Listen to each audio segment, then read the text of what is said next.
Okay, so maayong buntag mga boys, natay printer diri karon nga gidala. So tanawon nato ni mga boys kung sa problema ni. Ipakita na ko ninyo ang saan pag repair. Epson ni guys 3110. So let's go. So error siya mga boys, blinking ang power ug ang indicator niya. So check na to mga boys ang sensor niya sa iyang paper sensor mga boys. Power off na to mga boys.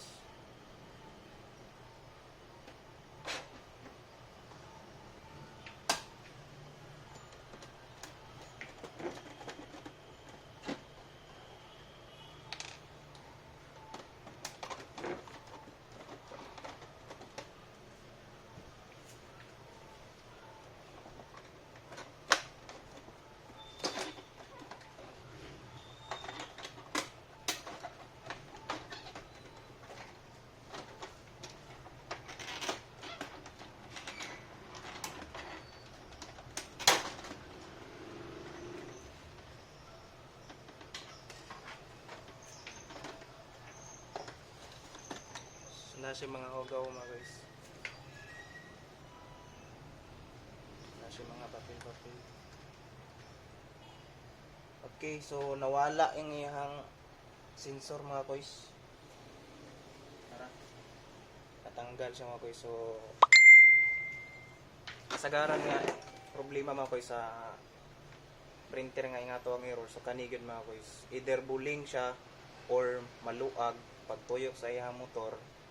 Dili na siya masabay og tuyok. So isa ni sa mga problema sa Epson. Kay gipapilit ra gini nila mga guys. So tong ginabuhatan ni ginabutangan na to siya o nakoy pang papilitan ni mga guys. So atong papilitan.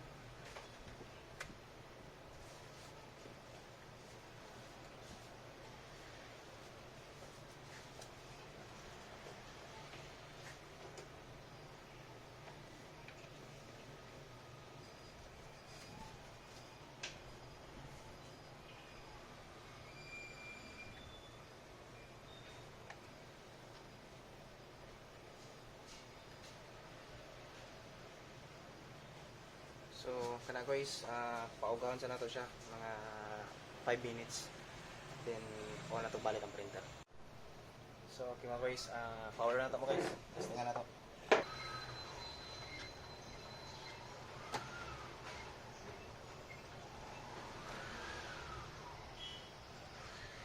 So okay na siya mga guys, test print na to kung okay pa iyahang head.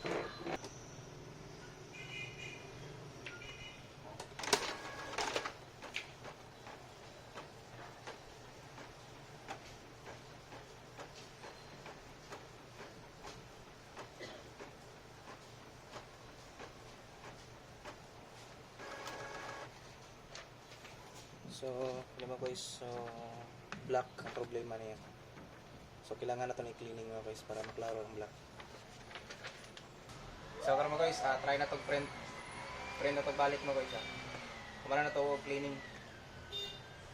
So, try na po na ito o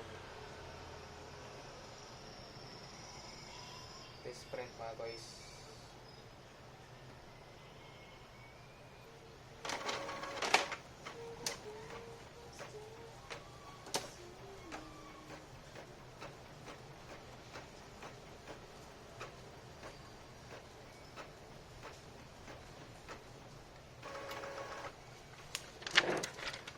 So, nana siya mga guys, nana siya colored, nana siya colored, o nana siya black.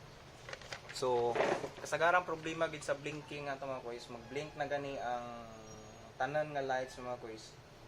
Ang pinaka problema gid ana una is kani, mao gini siya. Then kung napag check na to ang iyahang mga motor kung kasi wala na sa timing mga guys. So, sa karon okay na siya. So mao ra to yung problema mga guys. So God bless mga guys. Daghang salamat.